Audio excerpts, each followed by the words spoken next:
Baik, untuk mempersingkat waktu, kita langsung mulai saja dengan acara yang pertama, yaitu webinar session yang pada kesempatan kali ini akan membahas tentang pentingnya work-life balance dan tips mencapainya, yang akan dibawakan oleh narasumber kita hari ini, yaitu Kak Yova Sianturi Belt sebagai HR Practitioner dan Edu Content Creator.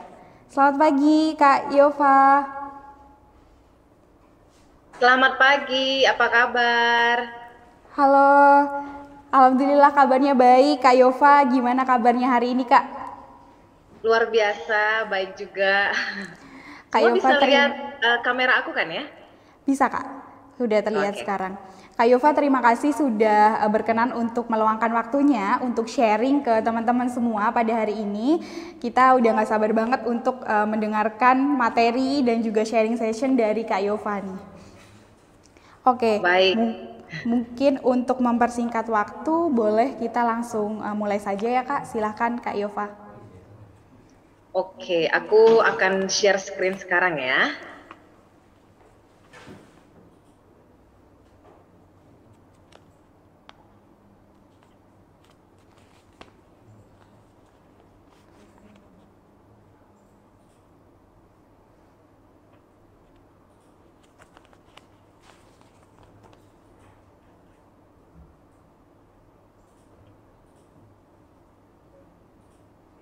Oke, Mbak Jui, apakah udah terlihat? Sudah terlihat Kak. Oke, kalau gitu aku langsung mulai aja. Selamat pagi teman-teman yang ada di sini. Terima kasih sebelumnya untuk ready ya. Aku mau menyampaikan terima kasih karena sudah mengundang aku ke acara ini dan aku boleh sharing tentang pentingnya work-life balance. Di sesi hari ini aku akan memberikan penjelasan, contoh, dan cara mencapai work-life balance. Mudah-mudahan wejangan hari ini bisa teman-teman bawa pulang ke rumah dan bisa dipakai atau diaplikasikan untuk membuat kehidupan pekerjaan, kehidupan personal lebih efektif lagi. Nah, pastinya work-life balance juga punya definisi yang berbeda di kepala kita masing-masing ya, karena setiap orang itu kan punya kebutuhan dan kesibukannya masing-masing. Nah, hari ini kita akan ngomongin apa sih yang harus kita lakukan untuk mencapai work-life balance tersebut.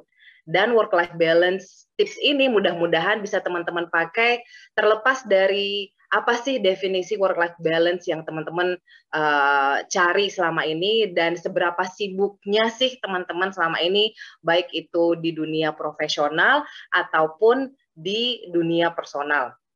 Nah, di akhir presentasi nantinya akan ada sesi tanya jawab. Jadi untuk teman-teman yang selama ini mungkin ada pertanyaan atau bingung ya cara untuk mencapai work-life balance, jadi nanti teman-teman boleh simpan dulu pertanyaannya karena nanti kita akan buka sesi tanya jawabnya di akhir acara. Nah, supaya nggak buang-buang waktu, langsung aja ya kita mulai sesi kita hari ini. Aku akan mulai dengan ngomongin apa sih pengertian work-life balance yang sebenarnya? Karena kalau kita Google, pasti pengertiannya itu banyak dan panjang ya. Dan mungkin nggak masuk untuk beberapa orang, atau tidak make sense untuk beberapa orang. Nah, jadi di sini aku pengen mensederhanakan supaya kita bisa terima dengan mudah dan apapun masalah work-life balance yang teman-teman punya sekarang itu bisa diterima dengan definisi ini. Jadi kalau menurut aku dari semua pengertian yang aku baca, dari semua pengertian yang ada di buku ataupun itu di internet, menurut aku work-life balance itu simpelnya adalah kemampuan kita untuk juggle, untuk prioritaskan untuk membuat keputusan, ya, jadi making decision. Kemudian bagaimana kita mengatur atau memanage demand-demand terhadap kebutuhan karir dan personal life, ya, kebutuhan personal. Jadi banyak hal yang bisa kita lakukan untuk memanage si work-life balance ini, dari mulai kita harus tahu caranya juggling, memprioritaskan waktu atau kerjaan, dan membuat keputusan. Ya, once kita tahu melakukan 3 hal ini, kita akan lebih mengerti bagaimana kita mengatur atau memanage karir dan kehidupan personal kita. Nah, aku mau jelaskan sedikit tentang si juggle ini. Mungkin ada beberapa teman-teman di sini yang baru mendengar kata juggle ya di term work-life balance. Jadi kalau misalnya ya, ketika kita juggling, kita berhadapan atau dealing dengan lebih dari satu atau dua atau mungkin tiga pekerjaan atau aktivitas. Memastikan semua hal ini, semua aktivitas ini, semua pekerjaan ini jalan sesuai dengan rencana. Menyeimbangkan semua hal tersebut, dan pastinya untuk ngelakuin ini semua kita kadang butuh berpikir dengan cepat ya. Jadi abis A, kemudian ada B, kemudian ada C sampai dengan Z. Yang mana duluan itu kan kita mesti berpikir dengan cepat. Nah, si badut yang ada di screen masing-masing ya, yang kita bisa lihat di sini di presentation slide ini, si badut ini adalah kita. Jadi setiap hari sebenarnya tanpa disadari kita juggling.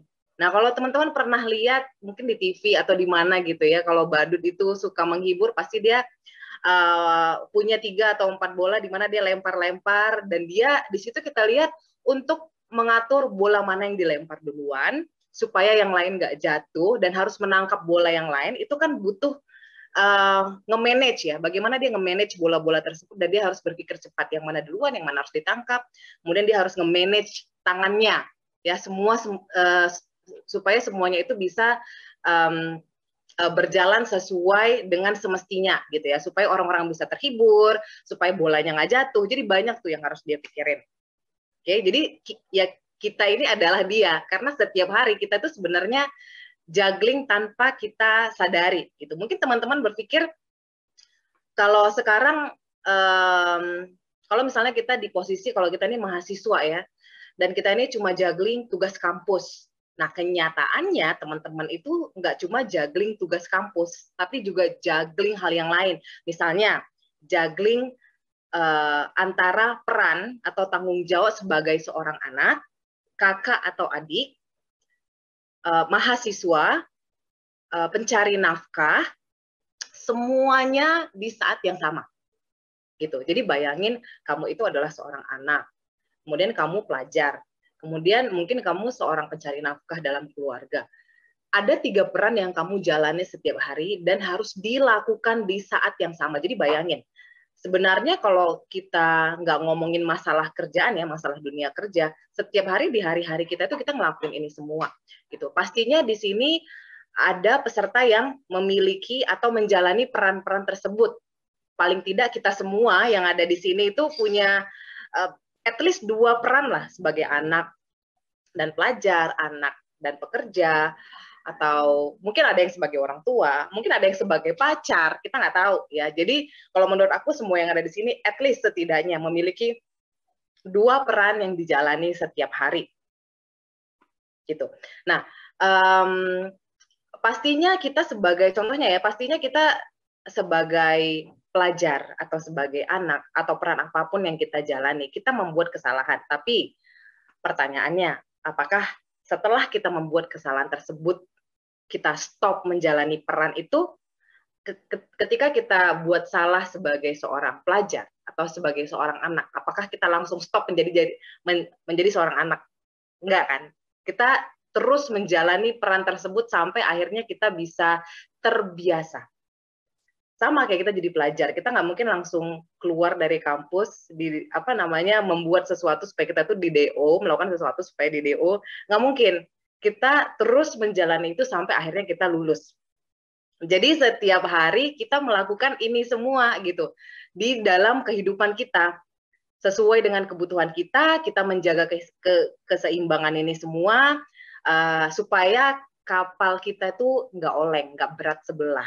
Gitu. Jadi ibaratnya kalau kita punya banyak hal di kehidupan kita, banyak peran di kehidupan kita, gimana kita ngebuat pokoknya peran jadi anak tuh porsinya sekian, supaya porsi yang lain tuh bisa aku masukin ke peran sebagai pekerja gitu, atau peran sebagai pelajar gitu ya. Dan kadang-kadang kita malah harus mikir cepat untuk bisa ngelakuin itu semua supaya kita bisa membagi-bagi nih.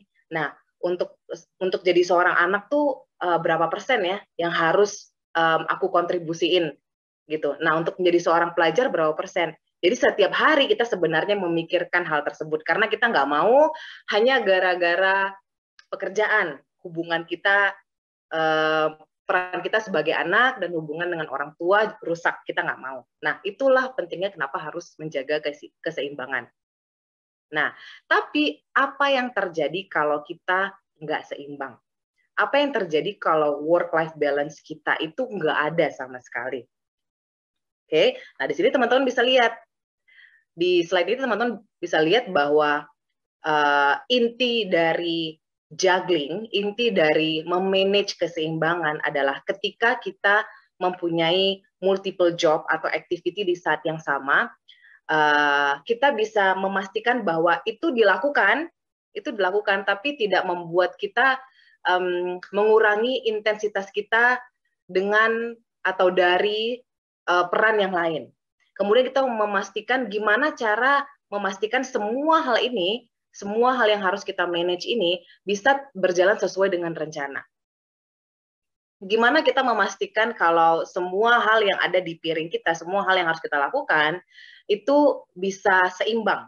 Dan gimana caranya kita supaya berpikir dengan cepat. Gitu ya. Jadi inilah tips yang akan aku berikan hari ini. Tapi sebelum kita ke sana, aku akan ngomongin dulu, apa sih akibatnya kalau kita nggak bisa jaga keseimbangan ketika menjalani peran yang berbeda, memiliki aktivitas atau pekerjaan yang lebih dari 1, 2, bahkan 5 di hari yang sama. Oke? Nah, ketika kita tidak memiliki work-life balance, ya, berikut adalah tanda-tanda di mana work-life balance itu tidak berjalan dengan baik. Nah, ini aku ambil contoh dari kehidupan profesional ya, pekerjaan. Dengan orang yang punya perannya sebagai pekerja, tanda pertama yang memperlihatkan kualitas work-life balance kita itu tidak seimbang adalah selalu capek, always tired. Jadi coba pikir, siapa di sini yang kalau kerja, mau pergi kerja itu udah capek. Pulang kerja udah pasti capek, apalagi kalau lembur ya. Dan biasanya capek ini disebabkan oleh stres yang kita hadapi di jam pekerjaan. Stres seperti yang kita tahu ya, bisa berpengaruh ke imun, kesehatan, produktivitas, kualitas hubungan kita, mau itu dengan teman, mau itu dengan pacar, dengan keluarga. Nah, ini yang selalu capek ini akan memberikan efek negatif ke hubungan-hubungan dekat tersebut. Gitu. Karena apa? Dia terlalu condong dengan kestresan dia di tempat kerja nih. Ya, jadi ini salah satu tandanya kalau misalnya kamu tuh tipe orang yang mau kerja udah capek, pulang kerja juga capek gitu ya. Mau menyambut hari Senin karena hari Senin harus kerja juga udah capek. Mikir ini aja harus udah capek gitu.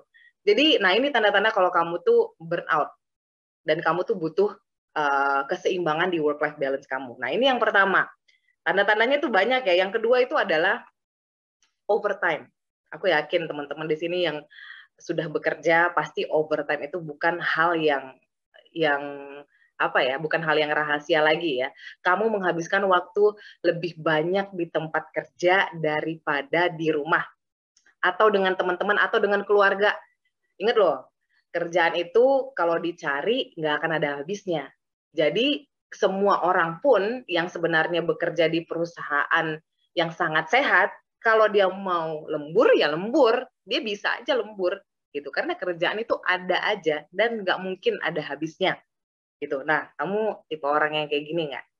Kemudian yang selanjutnya itu orang yang suka bawa PR ke rumah. Nah, ini juga salah satu tanda kalau adanya ketidakseimbangan di work-life balance kamu. Jadi kalau misalnya kadang ya orang yang semua pekerjaannya digolongkan urgent atau emergency atau harus dikerjakan sekarang, jadi dia mesti standby kapanpun kapanpun dan dimanapun. Nah ini nih tipe orang yang suka bawa kerjaan di rumah. Ya jadi dia bisa dikontak kapan aja, bisa ditanyain kapan aja. pekerjaan yang seharusnya dikerjakan di kantor, dia bisa kerjakan di rumah nih. Nah, inilah tipe orang yang bring work home, ya. Nah, orang kayak gini lupa kalau yang namanya pekerjaan ya dilakukan di jam kerja aja. Dan yang namanya after office hour, ya berarti saatnya kita mengganti peran kita dari seorang karyawan jadi seorang istri misalnya, atau suami, atau anak, atau orang tua, dan lain-lain. Jadi kalau misalnya dari jam 9 sampai jam 6 itu kita pakai topi pekerja, setelah jam 6 sore kita harus ganti topinya jadi topi istri atau suami, ya, atau seorang anak gitu. Karena kita punya peran yang lain yang harus kita jalani. Nah, kadang-kadang mungkin kita lupa. Kita melupakan peran kita yang lain karena ya mungkin pekerjaan lebih penting. Aku nih seorang pekerja. Enggak, kita ini enggak cuma seorang pekerja gitu. Kita ini seorang anak. Kita punya peran yang lain gitu ya. Nah, yang selanjutnya, ini mungkin jarang, tapi ada banget hal yang terjadi ke orang-orang yang work-life balance-nya itu masih buruk ya, masih kurang gitu. Jadi hal ini sering banget terjadi sama mereka. Nah, tahu nggak sih kalau berat badan itu bisa naik karena kita itu kurang tidur, stres, apalagi kalau kerja kantoran yang kebanyakan duduk di office. Siapa di sini yang kalau kerja ya dia itu pekerjaannya membutuhkan dia di depan komputer aja ngetik, walaupun dia harus bawa kerjaan ke rumah, yang penting komputer tuh ada, jadi dia harus duduk. Nah, itu membuat dia itu pergerakan tubuhnya itu kurang. Jadi kadang-kadang orang yang stres, yang suka begadang itu orang bilang jadinya kurus, ternyata sebenarnya enggak. Banyak orang yang suka begadang, yang stres itu berat badannya bisa naik drastis gitu. Kenapa? Karena pada saat dia tidur, dia kan begadang nih. Nah, pasti kan kalau kita begadang kita lapar, jadi kita makan itu di jam-jam yang tidak seharusnya. Nah, itu yang membuat berat badan kita makin tinggi. Nah, itu kan dasarnya disebabkan oleh stres, kita nggak bisa tidur, dan karena kerjaan yang kita bawa ke rumah, atau karena kerjaan yang terlalu banyak, atau karena semua kerjaan itu urgent. Jadi efeknya ini bisa ke kesehatan kita. Kemudian yang selanjutnya adalah boring. Orang yang tadinya dia itu cheerful, enak ditemenin, jadinya jadi orang yang boring, yang ngebosenin, karena dia ngelakuin hal yang 4 tadi tuh, selalu capek, overtime, bawa PR ke rumah, saking kehidupannya kerja, kerja, dan kerja, dia lupa tuh caranya menikmati hidup, atau simply relax, enjoy, setiap detik mikirin, aduh gimana nih untuk follow up kerjaan ABC gitu. Aduh si A udah kelar belum ya kerjaannya? Oh, besok proyeknya ini nih. Jadi dia selalu dapat ide terus harus dipikirin saat itu juga gitu. Nah, jadi karena kehidupan dia itu kerja dan kerja, walaupun dia hangout sama teman-temannya, ya dia akan kelihatan boring karena yang dia omongin itu cuma kerjaan aja gitu. Kemudian yang selanjutnya itu adalah struggling with relationship. Jadi apapun hubungan yang dia punya itu berkemungkinan untuk rusak gara-gara saking fokusnya dengan pekerjaan yang membuat dia stres. Ya, nah ini nih yang buat suami istri bisa bertengkar, atau yang pacaran bisa putus gitu ya. Amin amin, aku nggak doain loh ya. Tapi sebenarnya ini hal yang sering terjadi di rumah tangga atau di hubungan apapun ya. Ketika dia terlalu fokus dengan pekerjaan, semua waktunya itu didedikasikan ke sana. Jadi dia tidak menyisihkan waktunya untuk orang yang dia sayang.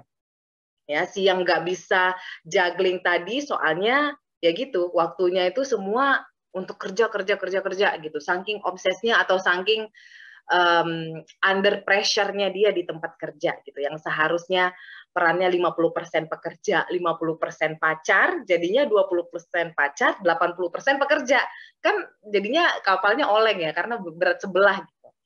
Nah, yang selanjutnya, agak banyak ya ini, tanda-tanda orang yang tidak punya work-life balance gitu. Tidak tahu caranya memprioritaskan. Ini baik itu memprioritaskan waktu ataupun pekerjaan ya. Jadi ini kalau penyebab kamu suka bawa PR ke rumah atau selalu overtime, itu karena kamu belum tahu tuh cara memprioritaskan pekerjaan kamu. Jadi ya listnya nambah aja terus, kerjaan satu belum selesai, kerjaan 2 deadline-nya udah deket gitu. Sebenarnya kerjaan itu banyak, tapi kan tidak semua pekerjaan deadline-nya itu di hari yang sama. Nah, tugas kita adalah mengatur atau memprioritaskan supaya kita nggak deadline yang ngejar-ngejar kita gitu. Kita bisa nge-manage deadline tersebut. Kemudian yang selanjutnya suka hilang kesabaran. Cepet banget pokoknya dia hilang kesabaran. Ini siapa di sini yang punya atasan atau punya bos yang dikit-dikit marah atau frustrasi hanya karena hal simple? Mungkin apakah kita yang kayak gitu ya? Siapa di sini yang mungkin bukan atasannya tapi dia yang kayak gitu gitu. Dikit-dikit marah, ntar kalau ditelepon pacarnya sebentar marah gitu, sensi gitu ya. Ya, ini didukung oleh stres dan kerjaan-kerjaan yang nggak selesai tadi. Plus karena nggak pernah ambil waktu untuk break dulu sebentar, tarik napas ya. Nah ini nih orang-orang yang jadinya dikit-dikit sensi gitu, karena dia sudah terkonsum pikirannya dengan hal-hal yang berbau pekerjaan dan stressful. Kemudian yang selanjutnya, don't take any day off. Nah ini nih, ini sering banget terjadi. Ini tipe karyawan yang cutinya suka numpuk. Siapa di sini yang bekerja dan cutinya itu susah banget diambil? Ya cuti diambil susah mungkin karena memang susah diambil, atau karena dia nggak bisa ngambil cuti karena belum bisa nge-manage atau prioritize waktu dan pekerjaannya. Ya, mau weekend atau sakit juga kerja. Sampai ada tipe karyawan yang atau tipe bos ya, yang dia itu lagi cuti sakit, tapi dia masih ngebalas email, masih ngebalas WhatsApp grup gitu. Dan seharusnya kan dia memberikan contoh, kalau misalnya sakit beristirahat, ya gunakanlah waktu tersebut untuk recharge istilahnya. Jadi setelah recover bisa kembali 100%. Ya. Nah, siapa yang punya atasan kayak gitu? Atau siapa yang kayak gitu nih? Kemudian selanjutnya, always thinking of work. Apapun yang dia lakukan, dia selalu mikirin kerjaan. Ini tipe orang yang kalau lagi di luar hangout sama teman atau keluarga, dianya malah depan HP, ya, depan HP terus mau temennya ngomong apa, dia depan HP terus ngebalas kerjaan, ngebalas apalah, pokoknya dia harus ngerespon gitu ya, ngerespon hal-hal pekerjaan. Entah atasannya yang nanyain, atau mungkin bawahannya, atau teman kerjanya yang nanyain, atau yang lebih parah lagi, ini adalah tipe orang yang walaupun di hangout, dia bawa laptop kemana-mana. Jadi temennya lagi makan, lagi ngapain tuh, dia pakai laptop sambil kerja, gitu. Atau sambil meeting, ya. Jujur aku punya teman yang kayak gitu. Jadi, walaupun lagi hangout, dia lagi sama kita, hati, pikiran, jiwa itu ya di tempat kerja, bukan sama kita lagi. Jadi orang kayak gini tuh quality time-nya itu dengan orang-orang terdekat itu susah banget didapetin. Nah, jadi coba pikirin dari beberapa hal tadi ya, yang selalu capek, yang selalu overtime, suka bawa PR ke rumah, yang tiba-tiba dia berat badannya naik drastis, terus yang awalnya dia orangnya menyenangkan jadinya boring, dia struggling dengan hubungan dia dengan pacarnya atau dengan suami atau istri, tidak bisa memprioritaskan, suka sensi, dikit-dikit marah, dikit-dikit frustrasi, jadi kesabarannya itu suka hilang gitu. Kemudian yang cutinya itu numpuk, harusnya dia bisa quality time, ambil cuti, selalu ada aja halangannya. Ya, selalu mikirin pekerjaan. Nah, itulah tipe-tipe kalau misalnya work-life balance kita itu mulai hilang, mulai tidak ada. Ya, jadi kalian bisa bayangin impact-nya ke orang-orang terdekat kita itu kayak apa. Nah, kita masih tahu nih, kalau misalnya sesuatu terjadi ke kita, mungkin karena kita sakit, atau misalnya kita sakit, kita nggak bisa bekerja lagi, perusahaan itu langsung dalam 1 minggu bisa loh cari pengganti kamu. Gitu. Tapi kalau misalnya kamu sakit, kamu nggak bisa bekerja lagi, ayo siapa yang sedih? Siapa yang harus ngurusin kamu? Pastinya orang-orang terdekat. Apakah perusahaan yang ngelakuin itu? Nggak kan? Gitu. Ya, siapa yang pernah di situasi yang sama kayak gitu? Nah, sekarang gimana sih cara kita mengimprove atau meningkatkan work-life balance kita? Jadi gimana dong caranya? Orang belajar juggling aja Ya, tadi kan aku udah kasih tunjuk tuh foto si badut yang lagi belajar juggling. Nah, orang yang sebenarnya seorang juggler profesional nih ya, butuh 20 tahunan lah untuk dia bisa jadi expert juggling.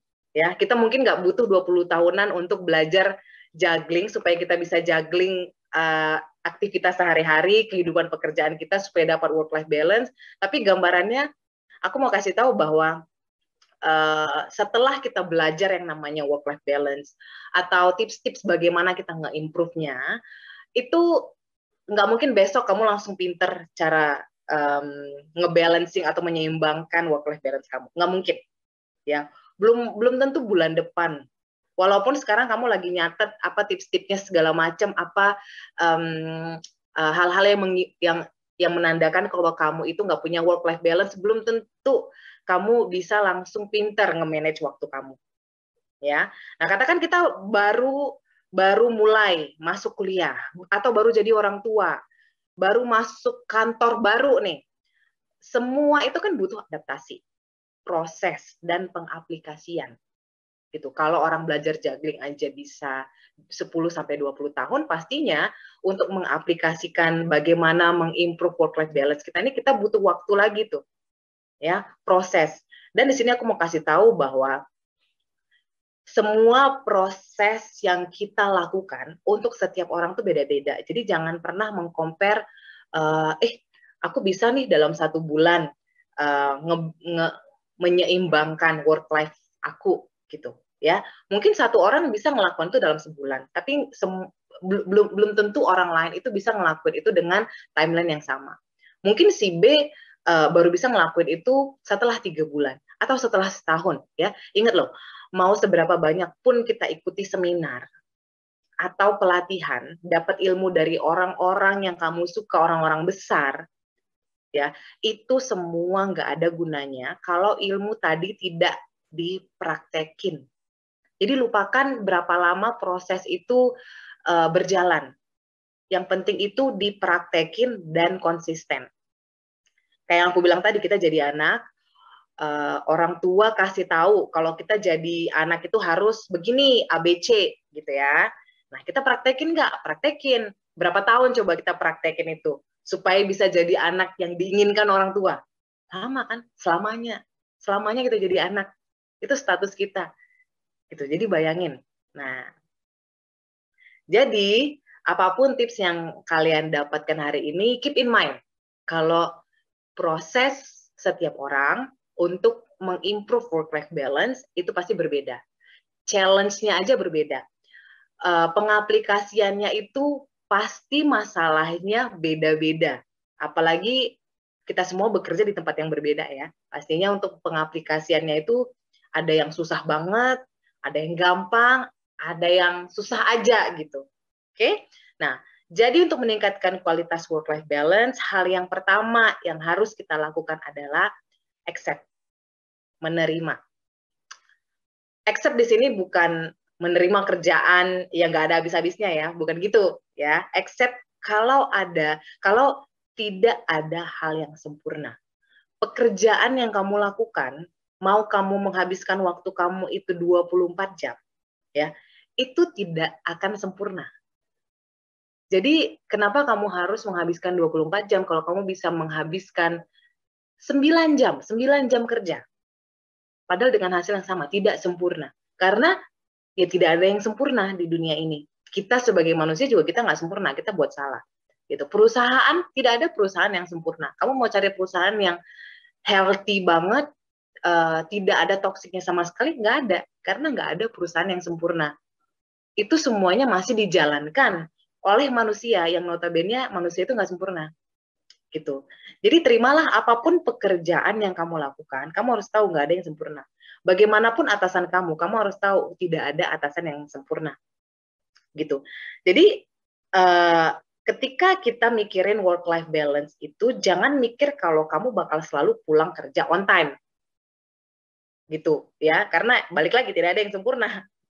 Tidak ada tempat kerja yang setiap hari selama kamu bekerja dan kamu bisa pulang on time ya. Hubungan sama pasangan akan selalu baik-baik aja, nggak mungkin kamu menyediakan waktu untuk pasangan kamu aja, pasti tetap ada berantem-berantemnya. Mau punya kegiatan apa aja di luar kantor selalu bebas, nggak mungkin. Ya, karena tidak ada yang sempurna. Cuti selalu bisa diambil. Dan kalau ada deadline nggak perlu dipikirin. Ya, jadi work-life balance yang sempurna itu nggak gitu konsepnya. Ya, karena apapun yang kita lakukan semuanya itu adalah bentuk proses. Nah, kenapa? Karena seringnya hal itu tidak memungkinkan. Tuntutan hidup dan kebutuhan kita kan semua di sini berbeda, ya. Peran juga beda-beda, tanggung jawab juga beda-beda. Jadi jangan berharap sesuatu yang sempurna, berharaplah sesuatu yang realistis. Aku ulang nih, jangan berharap jangan berharap akan sesuatu yang sempurna, tapi berharaplah atas sesuatu yang realistis. Jadi menurut kamu yang realistis itu di dunia pekerjaan ketika kamu memanage work-life balance kamu, itu yang realistis itu yang gimana? Pasti tiap orang beda. Yang realistis itu untuk menjaga hubungan dengan orang-orang yang kamu sayang itu gimana? Yang realistis di kamu aja. Gitu. Dimana kadang ada waktunya mungkin kamu harus menumpahkan fokus yang banyak ke keluarga atau kehidupan personal kamu, dan kadang kamu harus meluangkan waktu untuk hobi atau hangout atau quality time gitu. Karena balance atau keseimbangan itu nggak harus dicapai tiap hari atau dalam satu hari, tapi seiring berjalannya waktu. Ingat ya, work-life balance itu tidak sesuatu yang kamu capai setiap hari atau dalam satu hari. Itu dicapai seiring berjalannya waktu. Dan itu pasti beda-beda untuk tiap orang. Gitu ya. Nah, yang kedua, find a job that you love. Ini klise ya. Kadang-kadang susah gitu. Kadang-kadang mungkin berpikir, alah Bu Yu, gampang ngomongnya kayak gitu, susah tahu dapat kerjaan yang kita suka di PHP-in sama HRD, gitu ya. Ini kadang klise dan sulit, tapi sangat memungkinkan teman-teman. Plus menguntungkan, kalau kamu kerjaan kamu tuh hal yang kamu suka, itu menguntungkan banget buat kamu. Kalau kita nggak suka sama kerjaan kita, nggak perlu lembur deh, pulang on time terus-terusan aja bakalan tetap stres kok, kalau kita nggak suka ya, gitu. Karena ini ibaratnya kita kayak melakukan violence atau harassment ke diri kita sendiri nih. Ya, karena konsepnya itu memaksa diri kita melakukan sesuatu yang kita nggak suka. Jadi penting untuk kita mencari passion atau pekerjaan yang kita suka. Jadi mau kita secapek apapun, kayaknya capeknya itu nggak seberapa dibandingin kalau kita capek mengerjakan hal yang kita nggak suka, yang kita nggak punya passion di sana. Oke? Nah, yang selanjutnya, memprioritaskan kesehatan. Kesehatan itu prioritas. Tadi aku udah mention ya, aku udah bilang kalau misalnya kamu sakit, kamu nggak bisa kerja lagi, perusahaan dalam 1 minggu itu langsung dapat pengganti kamu. Sementara yang jagain kamu, yang ngurusin kamu pas sakit itu orang tua atau orang-orang terdekat kamu. Ya, jadi kesehatan itu prioritas. Nah, kesehatan di sini mencakup mental, emosional, dan fisik. Kebutuhan kesehatan orang itu pastinya beda-beda. Ada yang nggak perlu ke dokter, yang penting bed rest aja deh, atau me time aja deh, healing ya. Itu udah langsung enakan dia 1 hari. Ada yang sampai pergi ke terapis, which is completely fine, ya nggak ada masalah kalau kita pergi ke terapis untuk membantu kesehatan mental kita. Jadi kita nggak bisa bandingin nih cara orang memprioritaskan kesehatan masing-masing. Oke, nah yang keempat, unplug atau zaman sekarang disebut healing ya. Orang-orang kalau ke Bali itu healing. Ada orang yang sampai ngelakuin gadget detox lagi. Jadi pokoknya untuk beberapa hari nggak ada buka gadget. Dan ini nggak mesti harus liburan panjang. Healing itu nggak mesti liburan panjang atau nggak mesti harus ke Bali ya. Healing itu bisa dengan family time, bisa quality time sama orang-orang yang disayang, atau dengan pasangan, atau quality time dengan diri sendiri. Itu juga bisa disebut dengan healing. Yang selanjutnya, yang kelima ya, make time for yourself and loved ones.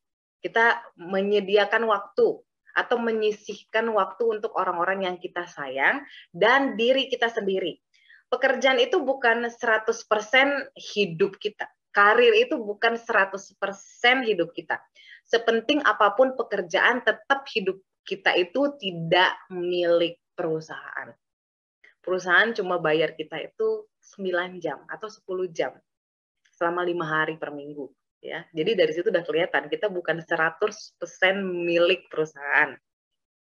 Tapi kita juga milik keluarga atau orang-orang yang kita sayang. Ingat loh, perusahaan gak akan menghargai dan mengapresiasi kamu seperti orang-orang yang sayang sama kamu. Aku ulang ya, perusahaan tidak akan bisa menghargai atau mengapresiasi kamu seperti orang-orang yang sayang sama kamu. Oke? Nah, yang terakhir, nih dicatat jangan lupa ya. Set goals and priorities. Sama kayak di kerjaan. Kalau dikit-dikit ada instruksi atau permintaan, kita langsung otomatis ngerjain. Padahal di depan kita masih ada yang lebih urgent. Goal kita untuk mencapai sesuatu itu pasti nggak dapet. Karena kita nyoba untuk ngerjain semuanya, which is nggak bisa. Gitu.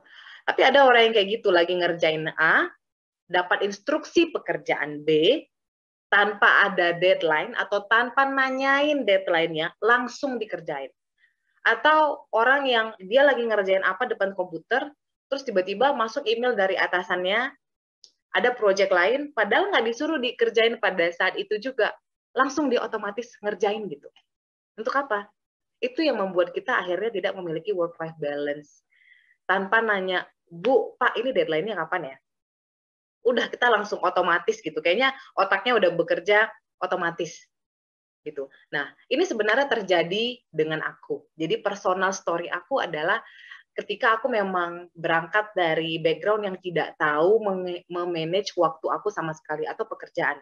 Jadi dulu tuh aku sering banget lembur sampai jam 11 malam, sampai jam 12 malam, sampai jam 10 atau jam 9 paling cepat. Padahal harusnya bekerja itu cuma 9 jam. Dan masuk kerja itu dari jam 9. Tapi karena pekerjaan aku banyak, dan selalu kayaknya kerjaan aku banyak gitu. Jadi aku datang itu lebih early. Gitu. Dan kayaknya aku menghabiskan waktu di rumah itu, ya ampun cuma untuk tidur aja. Tidur juga kurang, cuma 5 jam, 6 jam. Gitu. Bangun tidur udah langsung siap-siap berangkat kerja. Nggak sempet tuh ngopi dulu, ngobrol dulu sama orang tua. Itu dulu nggak sempet kayak gitu. Gitu. Nah, akhirnya sudah beberapa tahun kerja, kemudian akhirnya aku diperkenalkan oleh metode nge-manage work-life balance, itu tuh sampai kayaknya 1 tahun, akhirnya aku baru bisa benar-benar nge-manage pekerjaan aku dan akhirnya bisa pulang on time. Gitu. Dan memang hal yang terpenting yang pertama yang harus aku lakukan adalah itu accept. Yang di sini nih, menerima kalau tidak ada hal yang sempurna. Kamu mau menghabiskan 12 jam di kantor pun, itu tidak akan membuat pekerjaan kamu sempurna. Gitu ya. Nah, di sini aku mau share, apa sih metode yang aku pakai, yang akhirnya ngebuat aku tuh bisa nge-manage waktu aku dan pekerjaan aku. Jadi namanya itu time management matrix. Nah, di sini aku akan memperkenalkan satu metode ya yang aku pokoknya even sampai sekarang itu masih aku pakai ya.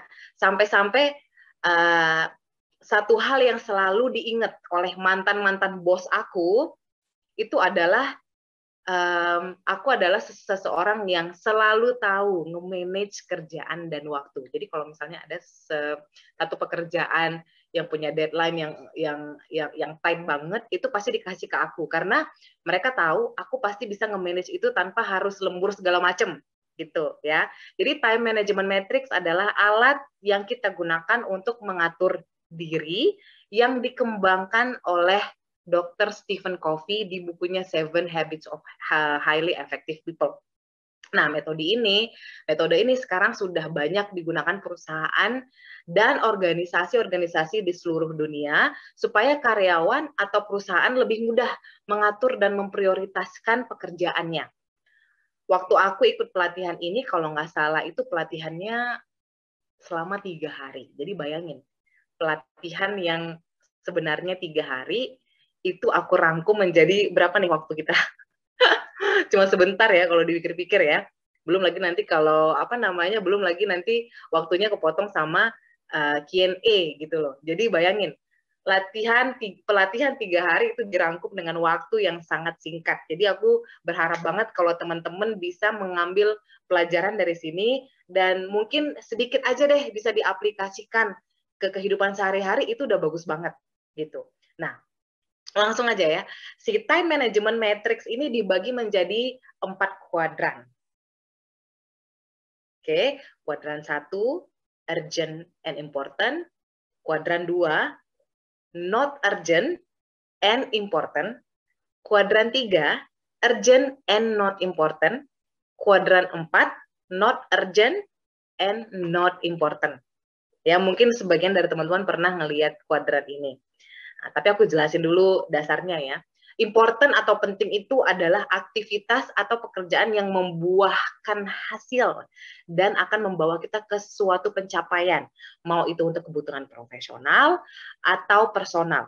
Jadi ingat ya, sesuatu yang penting itu adalah sesuatu yang nantinya membuahkan hasil. Oke? Sedangkan yang urgent atau yang mendesak adalah aktivitas yang membutuhkan perhatian langsung atau sesegera mungkin, immediate attention. Dan sering sekali ini tidak berhubungan dengan goal kita sendiri, tapi berhubungan dengan goal orang lain, pencapaian orang lain. Gitu.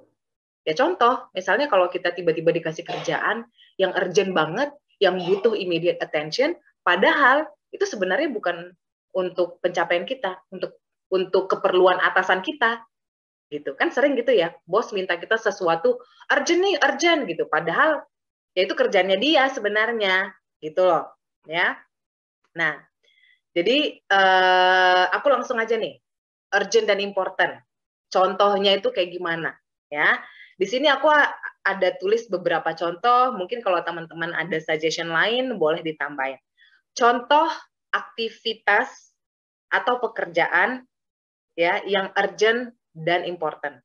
Di sini kita bisa lihat contohnya lahiran, kalau ada customer yang komplain atau emergensi kesehatan yang terjadi di kita atau keluarga kita, amit-amit ya, tapi ya itu termasuk kuadran 1. Oke. Kuadran 2 not urgent tapi important.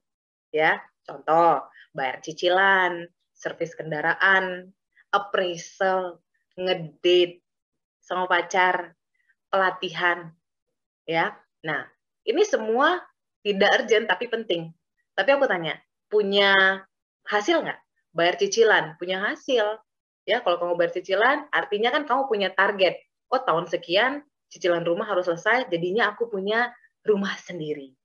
Servis kendaraan, kalau nggak diservis secara reguler, ya ini kan sesuatu yang bisa direncanakan waktunya. Nggak harus langsung di hari itu, kan.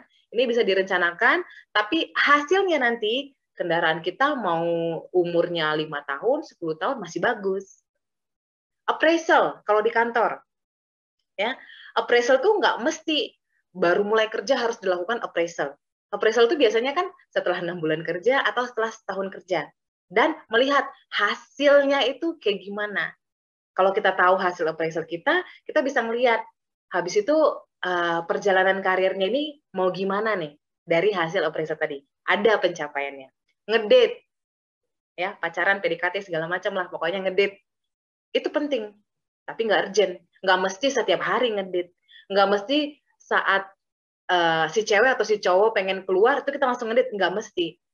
Karena purpose dari ngedate adalah membangun hubungan, building relationship untuk sesuatu yang long term. Yang hasilnya mungkin jadian atau nikah, gitu ya. Itu ada hasilnya. Pelatihan juga nggak urgent, penting. Karena hasilnya itu nanti, oke, aku nggak mesti mengambil pelatihan sekarang, tapi aku akan ambil nanti karena purpose-nya itu untuk jangka panjang. Mungkin untuk aku nantinya apply pekerjaan baru, karir yang baru. Mungkin nantinya pada saat pekerjaan ini muncul, lowongan ini dibuka, baru aku apply. Gitu. Jadi aku tahu kapan harus melakukan pelatihan ini. Karena pentingnya itu berhubungan dengan next karir aku tuh kemana. Gitu, penting. Nah, yang ketiga, urgent tapi tidak penting. Ya, sesuatu yang mendesak tapi nggak penting. Ayo, coba dipikir-pikir. Kira-kira hal kayak gini tuh contohnya apa di kehidupan kita masing-masing ya? Misalnya, menyelesaikan masalah orang lain. Tiba-tiba pas kita lagi kerja, teman kita telepon, ya, interupsi. Telepon, cerita, curhat, segala macam. Kita mendedikasikan waktu kita itu untuk mendengarkan ceritanya dan memberikan solusi. Ya, urgent dan tidak penting. Oke, ngebalas email yang sifatnya tidak urgent, itu juga tidak penting.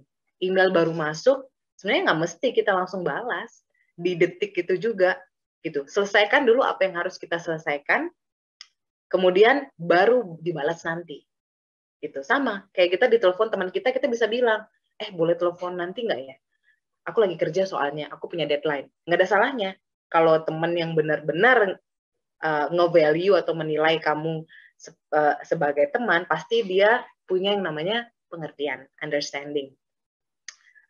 Kemudian yang terakhir, kuadran yang keempat, sosial media, sebat. Kalau misalnya di kantor-kantor tuh bilangnya kalau mau SBT-an ya, itu bilangnya sebat. Ada karyawan yang jam sebatnya itu lebih banyak daripada jam kerja. Dan aku punya temen yang kayak gitu. Jadi pokoknya sebelum mulai kerja, sebat dulu. Pas mulai kerja, di pertengahan sebat dulu. Kemudian udah jam makan, habis makan siang, sebat dulu. Terus habis itu mulai kerja lagi, 2 jam pekerjaan berlangsung, sebat dulu lagi. Sebelum pulang, sebat lagi. Gitu. Jadi, sesi-sesi sebat ini atau SBT-an ya, itu nggak membantu kita membuat pekerjaan kita itu jadi lebih gampang sebenarnya. Oke, yang selanjutnya ngegosip ya, yang jam breaknya itu yang seharusnya sejam bisa jadi 1,5 jam karena seru banget nih ngegosipnya. Ya, nah buat sebagian orang ngegosip itu penting, memang penting, tapi kan tidak urgent, tidak harus dilakukan saat itu juga. Tidak penting dilakukan saat itu juga, bisa dilakukan di luar jam kerja. Gitu. Mikirin masalah tanpa cari solusi. Nah, ketika kita bekerja, kita menghabiskan waktu kita memikirkan satu masalah, tapi kita nggak fokus mikirin solusinya, itu udah wasting time banget. Di situ kita sudah menghabiskan, mungkin 30 menit waktu untuk hanya being stressful aja gitu. Tanpa memikirkan, oke, ini solusinya apa? Balas WA pacar setiap saat. Ayo, siapa yang pas kerja selalu balas WA pacarnya setiap saat? Gitu di WA, langsung balasan langsung dalam hitungan detik, gitu ya. Nah, jadi kuadran manakah yang paling banyak menghabiskan waktu? Ya, yang paling banyak kita habisin waktu kita di sana. Orang yang paling efektif adalah ketika dia menghabiskan kebanyakan waktunya di kuadran nomor 2. Nah, sekarang aku tanya, apakah kamu menghabiskan waktu kamu lebih banyak di kuadran nomor 2 atau enggak? Kalau enggak, berarti kamu kurang efektif. Berarti kamu belum bisa nge-manage work-life balance kamu. Gitu. Karena untuk bisa nge-manage work-life balance kamu harus tahu mana pekerjaan atau aktivitas yang tidak urgent tapi penting gitu, karena yang penting itu pekerjaan atau aktivitas yang penting itu selalu membuahkan hasil ya. Nah di sini aku kebetulan waktu buat slide ini aku dapat quote yang bagus banget. Kebanyakan dari kita, most of us, menghabiskan banyak sekali waktu mengerjakan pekerjaan yang urgent, tapi tidak cukup waktunya untuk mengerjakan hal-hal yang penting. the challenge is not to manage time, but to manage ourselves. Jadi tantangan sebenarnya itu nggak nge-manage waktu, tapi nge-manage diri kita. Gitu. Gimana kita bisa ngekontrol diri kita supaya kita mengerjakan yang penting dan tidak urgent. Gitu. Mungkin teman-teman berpikir, kalau teori enak, tinggal ngomong aja. Itu benar, kalau ngomong emang enak ya, gratis, gampang. Tapi kamu akan lihat seberapa mahal nilai teori tersebut sampai kamu bisa mengaplikasikan dan melihat hasilnya. Gitu. Teori emang murah, gitu. Tapi teori tersebut akan mahal ketika kamu mengaplikasikan teori tersebut. Ya, aku juga mau sampaikan kalau work-life balance tidak ada yang sempurna di kehidupan setiap orang. Ya, kayak yang aku bilang tadi, ada kalanya kamu mesti lembur, ada kalanya kamu mesti mungkin bertengkar dengan pasangan kamu, ada kalanya kamu mungkin harus bawa PR ke rumah. Tapi yang penting di sini adalah apakah kita punya progres untuk nge-improve atau memperbaiki work-life balance kita. Yang penting adalah progres. Setiap hari kita ngelakuin progres yang kecil, satu progres nggak apa-apa. Yang penting ada perubahan, gitu. Ya, jadi aku mau mengingatkan lagi work-life balance itu bukan sesuatu yang kita lakukan langsung jadi dalam satu hari atau setiap hari. Enggak. Itu seiring berjalannya waktu. Karena proses tadi, ya. Dan proses itu butuh trust dan praktek. Oke, nah untuk teman-teman yang punya pertanyaan, mungkin bisa ditanyain sekarang, ya. Aku yakin sudah waktunya. Kalau teman-teman punya yang tadi dari awal atau sebelum memulai sesi ini sudah ada pertanyaan, mungkin kita bisa Q&A sekarang juga. Oke?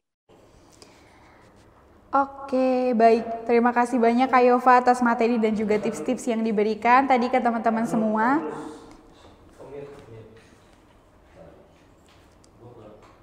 Oke, baik. Terima kasih sekali lagi Kak Yova atas materi dan juga tips-tips yang sudah diberikan.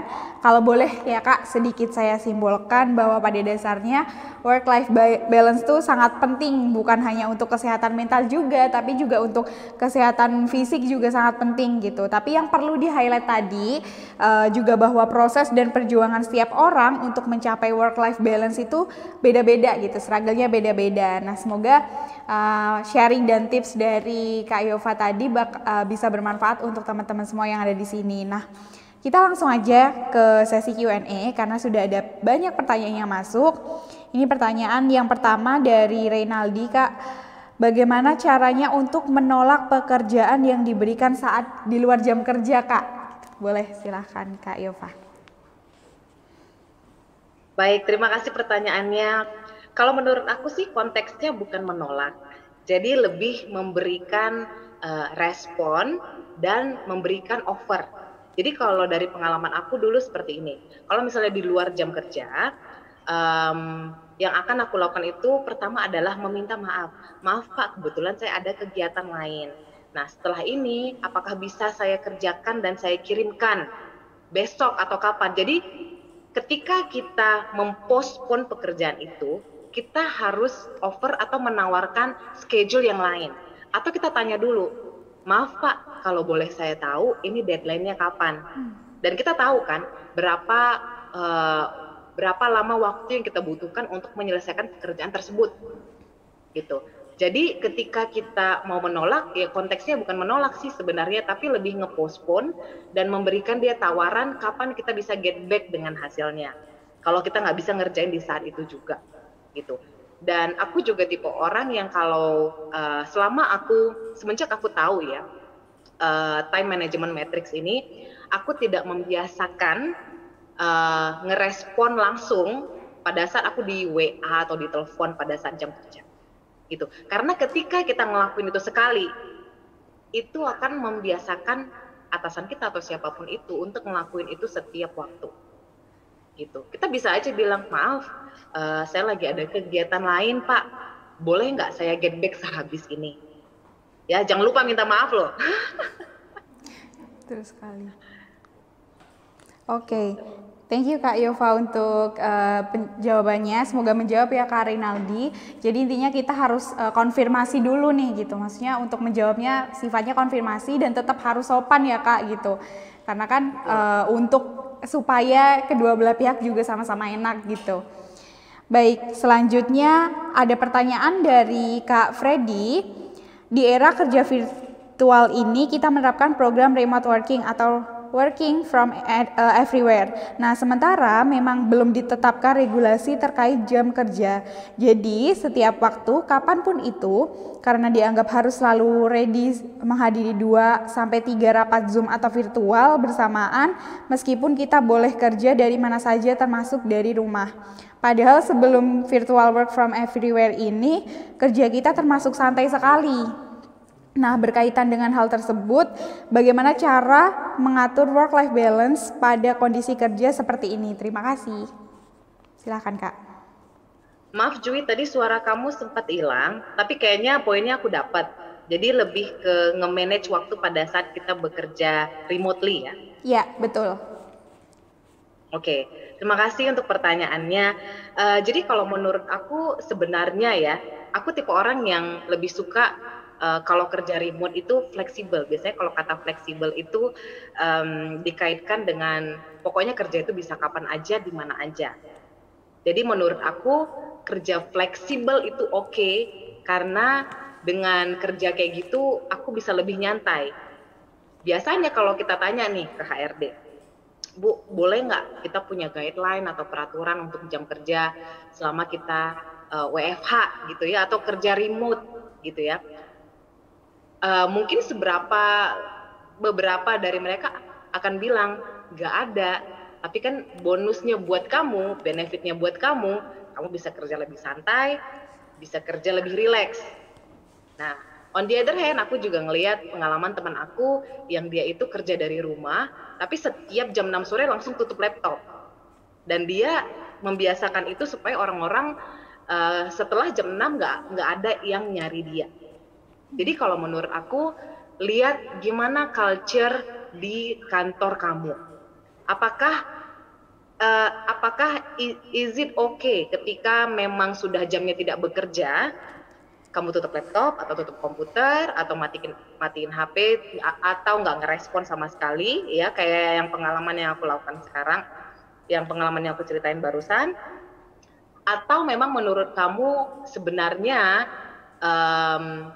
ketika kamu datang ke HRD akan bilang, oh itu sebenarnya kan benefit untuk kamu. Kamu bisa kerja dari mana aja, bisa fleksibel, dan kamu bisa nyantai. Jadi walaupun pekerjaan itu datang di jam berapapun, kamu tetap bisa nyantai. Gitu. Jadi menurut aku lihat culture-nya dulu, gimana orang-orang ngelakuin pekerjaan mereka pada saat remote. Kedua, nggak ada salahnya kamu selalu nanya ke HRD atau atasan kamu, ada nggak guideline-nya untuk bekerja remote ini, ya, dengan alasan bahwa semua orang itu butuh adaptasi dan butuh pembelajaran terhadap bekerja remotely. Nggak semua orang langsung, oke, ini pokoknya kalian semua kerja dari rumah. Nggak semua orang langsung bisa gitu. Ada orang yang dia butuh guideline. Tidak ada salahnya kamu menanyakan hal tersebut ke atasan kamu. Gitu. Jadi kalau menurut aku dibaca situasinya, lihat culture-nya kayak gimana, culture working from home ini ya di company kamu, kemudian tidak ada salahnya untuk bertanya. Gitu. Oke, thank you Kak Yova atas jawabannya. Semoga menjawab ya Kak Freddy. Selanjutnya yaitu ada pertanyaan dari Dwi Agung. Dari Kak Dwi Agung, izin bertanya Kak, bagaimana cara mengimprove work-life balance untuk orang-orang yang sangat suka bekerja? Boleh dijawab silahkan Kak. Wow, mengimprove work-life balance untuk yang suka bekerja. Ini sebenarnya aku ketawa karena aku dulu kayak gini ya, aku seneng banget sama kerjaanku, jadi kehidupanku tuh kerja terus gitu loh, sampai akhirnya aku berpikir, aduh gak ada gunanya gitu, karena quality time sama orang-orang terdekat tuh penting, hangout sama teman-teman, dapat hiburan dari teman-teman tuh penting. Jadi kalau menurut aku, selama kamu menikmati itu pasti ada waktunya kamu akan mau menikmati itu, dan ada waktunya kamu tahu bahwa oke, kayaknya aku harus stop kayak gini gitu. Karena pada saat itu dari pengalaman tersendiri, aku akhirnya tahu bahwa oke, aku harus stop gitu. Karena akhirnya aku berpikir bahwa apapun yang aku kerjakan, seberapa lama aku kerja, itu nggak akan mengubah situasi. Kerjaan aku tetap akan selesai. Mau aku kerja 9 jam atau apa ya, atau kerja 12 jam, di mana kerjaan itu aku cari-cari biar dapat aja gitu ya. Jadi menurut aku selama kamu menikmati, mungkin ini fase di mana kamu menikmati, saran aku nikmati aja ya. Karena one day akan ada momennya ketika kamu berpikir oke, I have to stop, I have to find a way untuk mengimprove work life balance aku ya. Atau mungkin kamu bisa pelan-pelan untuk mengidentifikasi oke, aku suka nih kerjaan aku, walaupun nggak ada kerjaan lagi, aku cari kerjaan gitu. Mungkin harus mulai mengeliminasi hal-hal yang tidak harus dikerjakan di hari itu dan menyibukkan diri dengan hal yang lain. Misalnya kamu punya hobi, kamu suka nge-game lah, kamu suka olahraga lah, kamu pengen ketemu sama teman-teman kamu. Jadi lebih menyibukkan diri ke hal-hal tersebut. Karena once kamu sudah punya activity lain, karena aku dulu kayak gitu, aku nggak punya kehidupan lain gitu. Aku nggak punya activity lain, tidak melakukan hobi, tidak ada olahraga, tidak ada whatsoever. Jadi semua waktuku ya aku dedikasikan dengan tulus untuk pekerjaan aku gitu. Nah, coba kamu ambil satu hobi atau apa yang kamu suka, kemudian kamu memang sudah punya jadwal, misalnya kursus lah bahasa asing, atau mendaftarkan diri ke olahraga atau apa, atau janjian sama teman-teman. Nah, kamu kan nggak enak tuh ngebatalin janji lah, atau kamu udah bayar tempat olahraga kamu nggak datang, udah bayar kursus kamu nggak datang, kan nggak enak. Jadinya kamu secara nggak langsung memaksa diri kamu untuk melakukan hobi tersebut. Lama-lama akan terbiasa kalau kamu itu punya beberapa hal yang harus kamu juggling. Gitu. Mungkin sekarang kamu nggak punya, makanya semua waktu kamu itu ke pekerjaan, dan kebetulan kamu seneng dengan kerjaan kamu. Gitu. Oke, thank you Kak Yova untuk tips-tipsnya. Selanjutnya ini mungkin pertanyaan terakhir dari Lia Agustin. Kak, apabila di lingkungan kerja kita dibilang tidak profesional, padahal kita sudah berusaha menjalankan tugas-tugas kita di lingkungan kerja, bagaimana caranya ya Kak, sikap kita atau respon kita terhadap anggapan orang lain kepada kita tersebut? Silakan dijawab Kak. Menurut aku, kalau memang yang bilang kita tidak profesional itu adalah orang yang berperan dalam karir kita, misalnya atasan langsung atau HRD, ya. Dan kita harus clarify. Tapi kalau orang tersebut bukanlah orang yang berpengaruh di karir atau pekerjaan kita, menurut aku anggap aja kayak angin lewat gitu. Nah, kalau misalnya memang yang mengatakan hal tersebut atasan kamu lah, let's say ya, oh kamu nggak profesional gitu. Nah, menurut aku akan lebih baik kalau kamu tanya, Bu, mohon maaf, kira-kira bolehkah dijelaskan profesional yang Ibu maksud tuh kayak gimana? Karena profesional secara definisi itu di setiap dunia kerja itu beda-beda. Gitu. Ya, mungkin untuk beberapa orang profesional itu lebih ke cara kita membawakan diri kita, cara kita ngomong, ya. Mungkin untuk beberapa orang tuh lebih ke behavior kita pada saat bekerja, itu beda. Jadi ekspektasi atasan kita ini ketika kita harus profesional tuh kayak gimana? Karena kalau kita nggak tahu, sampai kapanpun kita nyoba, kita akan terus menebak gitu. Karena kita nggak tahu sebenarnya yang dia mau tuh apa. Gitu ya. Jadi kalau memang yang mengatakan itu adalah orang yang berpengaruh di pekerjaan atau karir kamu, kamu harus klarifikasi. Tanya dulu. Ya, mohon maaf Ibu, boleh mungkin di-sharing. Maksud Ibu tidak profesional itu definisinya kayak gimana ya Bu, biar saya akan lebih gampang mengaplikasikannya. Tapi kalau orang yang tidak berpengaruh di karir kamu, menurut aku itu masuk ke golongan, bisa masuk ke golongan kuadran 3 atau kuadran 4 ya. Kalau aku sih lebih ke kuadran 4, tidak urgent dan tidak penting. Gitu. Oke, terima kasih banyak Kak Yova untuk jawaban dan juga tips-tipsnya. Mungkin kita sebelum mengakhiri sesi webinar dari Kak Yova, mungkin dari Kak Yova boleh nih untuk closing statementnya. Semangat untuk teman-teman job seeker di sini atau mungkin yang sedang menjalani karir. Tips dari Kak Yova, bagaimana mungkin yang terkait tentang work-life balance atau yang lainnya, boleh silakan Kak. Baik, jadi kalau untuk teman-teman yang mungkin sekarang sedang mencari pekerjaan atau yang sekarang sedang bergumul ya dengan work-life balance ini, kalau menurut aku balik lagi setiap orang itu punya selanya masing-masing ya. Jadi kalau misalnya kamu tahu selamu di mana, kamu bisa cari itu dan pakai itu untuk memulai work-life balance kamu ya. Tidak perlu ada yang diburu-buruin karena yang namanya pekerjaan ya kayak aku bilang tadi ya, kita semua punya peran di luar pekerjaan kita. Itu semua kita pelajari, mungkin kebanyakan otodidak ya. Kita nggak tahu kok, kita nggak dikasih wejangan gimana caranya jadi seorang anak atau gimana caranya jadi seorang orang tua atau jadi seorang job seeker, kita nggak tahu, tapi kita ngelakuin itu semua berdasarkan knowledge yang kita dapat, pengetahuan yang kita dapat ya. Dan yang terakhir aku ingatkan lagi, yang namanya ilmu mau kamu dapat dari orang yang sekecil apapun atau orang yang namanya sebesar apapun, itu nggak akan ada artinya sebelum kamu mengaplikasikannya. Setelah kamu mengaplikasikannya, kamu akan tahu apakah cara tersebut efektif untuk kamu. Jadi saran aku, apapun yang kamu dapat hari ini, aplikasikan sebagai trial and error. Coba lihat mana yang lebih efektif untuk kamu. Kalau efektif mengerjakan si A, ya udah lanjutin. Kalau nggak efektif, cari cara lain. Gitu ya. Jadi selalu trial and error karena rumus work-life balance ini bukan satu untuk semua. Jadi satu orang harus coba dulu dan mencari rumusnya sendiri mana yang lebih efektif untuk dia. Gitu. Banyak Kak Yova atas tips dan juga semangat untuk teman-teman semua di sini. Sekali lagi saya juga ingin mengucapkan terima kasih untuk Kak Yova karena sudah berkenan meluangkan waktunya dan sharing dengan kita semua di sini. Semoga kita bisa bertemu lagi dan mendengarkan sharing dari Kak Yova di lain kesempatan. Terima kasih Kak Yova, dan juga saya mau mengingatkan kepada teman-teman yang hadir pada Zoom kali ini untuk jangan lupa mengisi link absensi yang sudah diberikan oleh admin di kolom chat yang gunanya untuk mengklaim sertifikat yang nantinya akan dikirim ke email masing-masing. Dan jangan lupa juga untuk melamar lowongan pekerjaan yang sudah tersedia di website Ready melalui website getready.id atau bisa juga download aplikasi Ready di Play Store.